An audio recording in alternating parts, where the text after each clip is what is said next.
Pertama, kita harus menyadari bahwa yang disebut sebagai bansos adalah bantuan untuk si penerima, bukan bantuan untuk si pemberi. Karenanya, dia diberikan sesuai dengan kebutuhan si penerima. Kalau penerimanya membutuhkan bulan ini, ya diberi bulan ini. Kalau dibutuhkannya 3 bulan lagi, ya 3 bulan lagi. Tidak usah dirapel semuanya. Ya, dijadikan sebagai sesuai kebutuhan.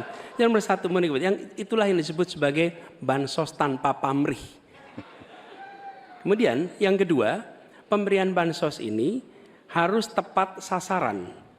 Artinya diberikan melalui pendataan yang baik, informasi data itu harus akurat, dan mekanisme pemberiannya melalui jalur birokrasi, bukan dibagikan di pinggir jalan. Karena proses logic thinkingnya adalah datanya diperbaiki. Ini yang pernah kita lakukan, dan ketika kawan-kawan Kades sudah bersusah payah, diberikan ke atas, balik lagi pada data yang sama. Seolah-olah kita abai pada soal data ini, sehingga betul-betul bansos yang diberikan, yang rencananya tadi menurunkan kemiskinan, mengurangi gap, menurunkan kemiskinan oke ternyata. Tapi gap tidak. Berapapun besarnya, gapnya tetap tinggi. Ini menarik dan kami punya data yang kita bisa baca, dan tentu saja ini penting, memang paradigma bansos, sekali lagi ini betul-betul hak rakyat.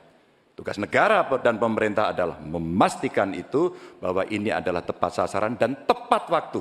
Tadi yang disampaikan betul. Dan kami berusul bantuannya ganti aja deh, bantuan kesra, karena tugas negara itu menciptakan keadilan sosial, bukan menciptakan bantuan sosial. Ya, saya Dwi Anggia dan Andromeda Merkuri masih memandu debat kelima calon presiden pemilu tahun 2024. Andro, ini sesi adalah yang paling ditunggu-tunggu, Andro, karena ini adalah sesi tanya jawab antar capres dan saling menanggapi serta saling berinteraksi. Ini yang paling seru, Dwi Anggia. Kami juga terima kasih kepada para pendukung yang sudah memberikan apresiasi, yang mau bekerja sama menaati tata tertib yang sudah kita sepakati bersama, Anggi. Betul. Kita langsung saja undang kembali calon presiden untuk naik ke atas podium, ke atas panggung, menuju ke podium masing-masing. Ya. Kami ingatkan bagi calon presiden, pertanyaan harus sesuai dengan tema pendidikan, kesehatan, ketenagakerjaan, kebudayaan, teknologi informasi, kesejahteraan sosial, dan inklusi. Dan kami mohon jika ada singkatan atau terminologi asing harus dijelaskan terlebih dahulu. Baik, langsung saja kesempatan pertama untuk segmen ini akan kita berikan langsung Capres nomor urut 2, Bapak Prabowo Subianto, untuk bertanya ke Capres nomor urut 3, Bapak Ganjar Pranowo. Bapak, waktunya 1 menit dimulai dari Anda berbicara, silakan. Pak Ganjar, kita mengetahui masalah yang sangat penting dihadapi bangsa kita adalah bahwa banyak sekali anak-anak kita yang kurang gizi, stunting. Saya ingin bertanya, apakah Bapak setuju dengan gagasan saya untuk memberi makan bergizi untuk seluruh anak-anak Indonesia, untuk mengatasi masalah stunting dan menghilangkan kemiskinan ekstrem dan juga mengurangi angka kematian ibu-ibu pada saat melahirkan. Terima kasih. Masih ada waktunya? Cukup? Cukup, baik. Silakan Pak Ganjar untuk menanggapi pertanyaan dari Pak Prabowo. Waktunya 2 menit, dimulai dari Bapak berbicara. Kalau ngasih makannya kepada anak-anak untuk mencegah stunting, saya sama sekali tidak setuju, Bapak. Karena Bapak terlambat, Pak. Stunting itu ditangani sejak bayi dalam kandungan, Pak. Ibunya yang dikasih gizi. Kalau kemudian gizinya baik, mereka lakukan cek rutin, ya, maka akan ketahuan bahwa dia, ibunya sehat, anaknya pertumbuhannya dilihat. Kalau Bapak ngasih gizi kepada ibu hamil, itu baru setuju Pak saya, Pak. Nah, nanti setelah itu dia akan lahir, ibunya selamat karena diperiksa. Tadi Bapak sampaikan, udah bagus Pak tadi pertama, Pak. AKB akan turun, kemudian indeks kita akan bagus, anaknya akan tumbuh. Kalau sudah lahir dan tumbuh, mungkin bukan stunting Pak itu gizi buruk. Kalau gizi buruk Bapak mau memperbaiki boleh. Jadi jangan sampai confuse antara stunting dan pemberian makan Pak. Jadi makannya jangan banyak-banyak, nanti kekenyangan. Jangan sampai nanti terjadi obesitas, ini lebih bahaya lagi nanti.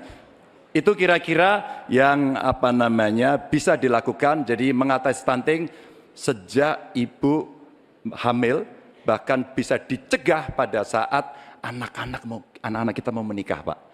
Periksa kesehatan si calon pengantin perempuan, laki-lakinya juga, maka dia siap menikah. Ya, maka jangan menikah dini.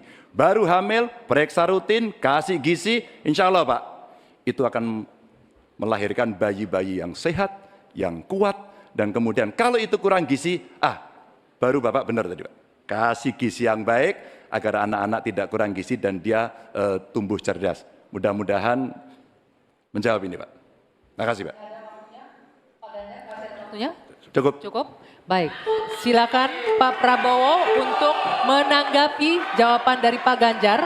Waktunya 1 menit dimulai dari Bapak berbicara. Sebetulnya yang saya sampaikan ya persis itu. Jadi kita Oke. belum.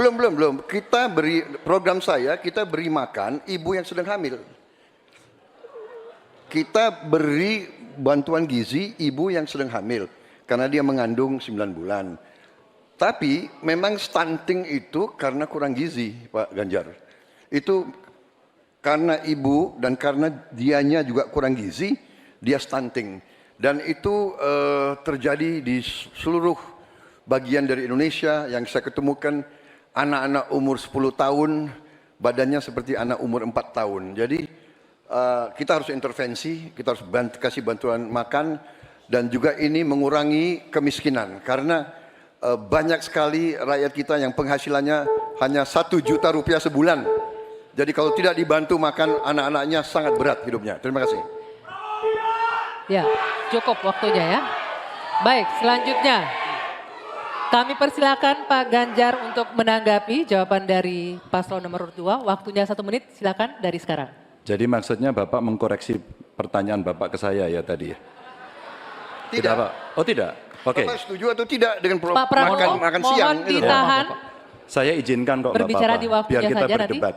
Karena Silakan. beliau tidak mengoreksi, saya ingatkan aja pertanyaannya. Bapak mau kasih makan untuk mencegah stunting buat anak-anak. Terlambat Pak itu. Maka saya sampaikan Pak, kalau Bapak mau mencegah stunting Pak, sekali lagi Pak, perhatikan proses menikah Pak. Mulai dari mereka remaja ya, dan kemudian Bapak mesti lihat Pak, perempuan Indonesia, remaja Indonesia itu sebagian besar anemia Pak. Perhatikan itu dulu. Kalau itu sudah, maka dia menikah, perhatikan usianya.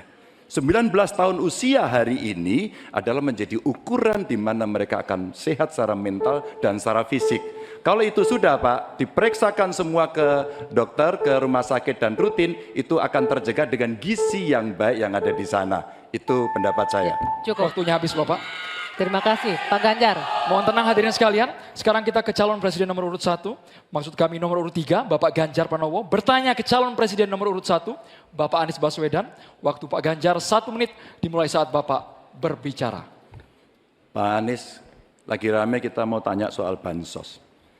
Karena menurut saya bansos ini adalah kewajiban negara dan rakyat berhak mendapatkannya. Tapi kita punya problem. Karena banyak klaim yang diberikan seolah-olah ini bantuan orang per orang atau kelompok. Padahal kita masih punya. Ada data yang tidak valid, ada cara penyampaian yang tidak benar, ada protes yang kemudian tidak terverifikasi atau terrespon dengan baik. Ini yang menjadi pertanyaan saya kepada Pak Anies adalah, menurut Pak Anies kira-kira, bagaimana tata kelola bansos agar 1, tidak saling klaim, 2, bisa tepat sasaran, 3, tidak menimbulkan kecemburuan-kecemburuan, sehingga inilah satu harapan yang betul-betul bisa diterima oleh rakyat. Silakan. Masih ada waktu Bapak? Cukup. Kami persilakan calon presiden nomor urut 1, Bapak Anies Baswedan, menjawab pertanyaan yang disampaikan oleh calon presiden nomor urut 3, Bapak Ganjar Pranowo. Waktu Bapak Anies 2 menit dimulai saat Bapak berbicara. Ya, terima kasih Pak Ganjar. Pertama, kita harus menyadari bahwa yang disebut sebagai bansos adalah bantuan untuk si penerima, bukan bantuan untuk si pemberi.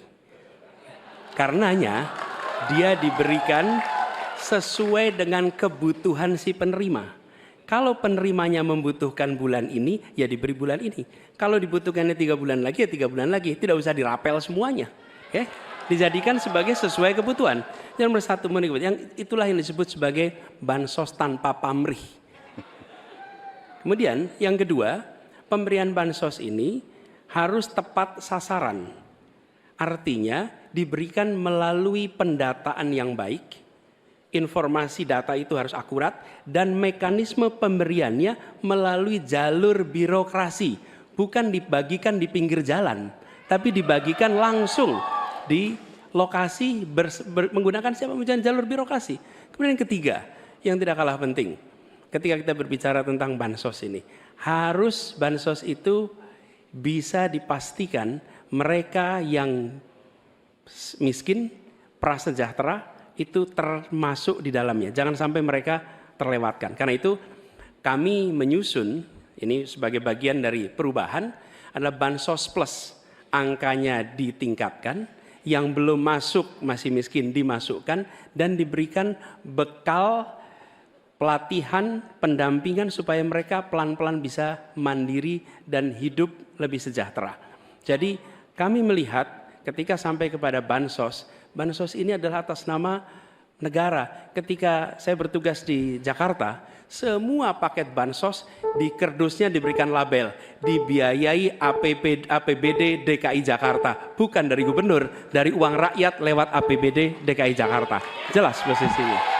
Selanjutnya kami mohon kepada calon presiden nomor 3, Bapak Ganjar Pranowo, menanggapi jawaban calon presiden nomor 1, Bapak Anies Baswedan. Waktu Bapak 1 menit dimulai saat Bapak berbicara. Terima kasih. Ya kali ini pasti setuju dong. Karena proses logic thinkingnya adalah datanya diperbaiki. Ini yang pernah kita lakukan, dan ketika kawan-kawan Kades sudah bersusah payah, diberikan ke atas, balik lagi pada data yang sama. Seolah-olah kita abai pada soal data ini, sehingga betul-betul bansos yang diberikan, yang rencananya tadi menurunkan kemiskinan, mengurangi gap, menurunkan kemiskinan oke ternyata. Tapi gap tidak. Berapapun besarnya, gapnya tetap tinggi. Ini menarik dan kami punya data yang kita bisa baca, dan tentu saja ini penting, memang paradigma bansos, sekali lagi ini betul-betul hak rakyat. Tugas negara dan pemerintah adalah memastikan itu, bahwa ini adalah tepat sasaran dan tepat waktu. Tadi yang disampaikan betul. Dan kami berusul bantuannya ganti aja deh, bantuan kesra, karena tugas negara itu menciptakan keadilan sosial, bukan menciptakan bantuan sosial. Waktunya habis Bapak. Sekarang Bapak Anies Baswedan untuk langsung menanggapi jawaban dari Bapak Ganjar Pranowo. Waktu Bapak 1 menit dimulai saat Bapak berbicara. Mohon tenang hadirin sekalian. Ya, terima kasih Pak Ganjar. Dan yang dibutuhkan juga Pak Ganjar, kita harus mulai memikirkan opsi bahwa bantuan itu bisa berbentuk cash transfer, mengurangi potensi korupsi dalam pengadaan barang. Karena kita tahu pengadaan bantuan sosial itu pada satu sisi memang membantu, sisi lain ini memberikan usaha pada justru usaha-usaha raksasa, karena yang diisikan di situ adalah produk-produk dari perusahaan-perusahaan raksasa. Dan ini yang menurut saya harus koreksi. Bila bantuan itu diberikan langsung dalam bentuk cash, ini salah satu yang perlu kita pertimbangkan. Mereka langsung gunakan sesuai dengan kebutuhannya. Lalu yang soal data. Data ini sesungguhnya bisa dikerjakan bersama-sama. Kami pernah lakukan di situ, pasti sama nih Pak Ganjar, berikan kepada RT, RW, mereka musyawarah mencocokkan siapa dalam daftar itu yang benar, siapa dalam daftar itu yang keliru. PKK, LMK, kemudian Karang Taruna, RT, RW, mereka bisa membantu. Datanya akurat, dananya dipakai sesuai kebutuhan. Makasih. Waktunya habis Bapak. Ya, untuk sesi selanjutnya kita berikan kesempatan Capres nomor urut 1 untuk bertanya ke Capres nomor urut 2. Kami persilakan Pak Anies untuk bertanya kepada Pak Prabowo. Waktunya 1 menit dimulai dari Anda berbicara. Silakan Pak Anies. Baik, Pak Prabowo yang saya hormati, gagasan yang Bapak bawa dan Bapak gaungkan adalah keberlanjutan. Pertanyaannya kemudian, apakah yang sekarang kurang dari pemerintah hari ini akan dilanjutkan? Asumsi saya tidak. Yang kurang tentu tidak dilanjutkan. Karena itu pertanyaan yang perlu dijawab adalah terkait dengan persoalan perempuan. Bagi kami persoalan perempuan ini sangat penting. Dan karena tadi tidak ditanyakan di dalam dialog tadi, maka saya merasa perlu untuk mengangkat tema ini untuk memberikan kepada kita yang nantinya berada di puncak kepemimpinan nasional, memberikan perhatian yang serius pada persoalan perempuan. Ini persoalan yang mendasar. Pertanyaannya Pak, bisakah Bapak jelaskan apa yang kurang dalam pemberdayaan dan perlindungan perempuan sekarang dan bagaimana mengubahnya? Terima kasih Pak. Ya, cukup waktunya. Silakan dijawab Pak Prabowo. Waktu Anda 2 menit untuk menjawab. Dimulai dari Bapak berbicara. Baik, benar sekali ya, kita benar-benar melihat bahwa peranan perempuan sangat penting dalam kehidupan suatu bangsa, dan karena itu fokus saya adalah tadi ya, membantu gizi makan untuk kaum ibu-ibu yang hamil. Kedua, fokus kepada pendidikan. Saya ingin membangun sekolah-sekolah unggul terpadu di tiap kabupaten, di mana kaum perempuan harus diberi suatu kesempatan yang sama dengan kaum laki-laki, dan ini sudah saya rintis di Universitas Pertahanan, di program-program S1 yang kita buka di 10 prodi di bidang sains, teknologi, engineering, mathematics. Ternyata proporsi perempuan sangat besar. Juga di Politeknik Vokasi di Atambua yang kita buka, justru perempuan lebih besar dari laki-laki di